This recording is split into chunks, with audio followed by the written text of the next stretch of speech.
一般进出大病院看病以后，总是有各式各样的药品。根据药师表示，到患者下久，医生开吸入剂来喷，结果因为无问，断去了却未晓使用。嘛，患者因为看无清楚注意到所的剂量，剩一堆药啊无达到效果。对此，现代病院因重新设计药袋啊以后，除了将字放大，也有网架顶一个大型的说明等资讯，会当详细教大家如何使用。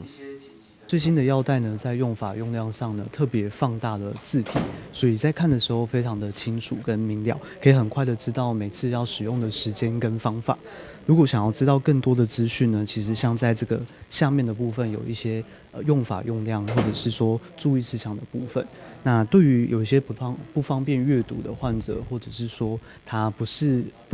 看不懂中文字的话，那其实我们在这边有做图片的方式，用卡通图示告诉他们说是早上跟晚上来使用这个药。那假设说这个药品它其实还有很多注意事项，那患者对这个药品也很想要再深入了解的话呢，可以透过这个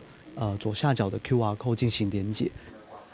以老大人来讲，会较常看医生，所以即时若无好好检查药品，恐惊会食到成分类似的药啊，结果效果也未改善，副作用就先出来。所以现代病院药师拢会主动替患者来查询，同时伫药袋啊，嘛提供药品咨询专线。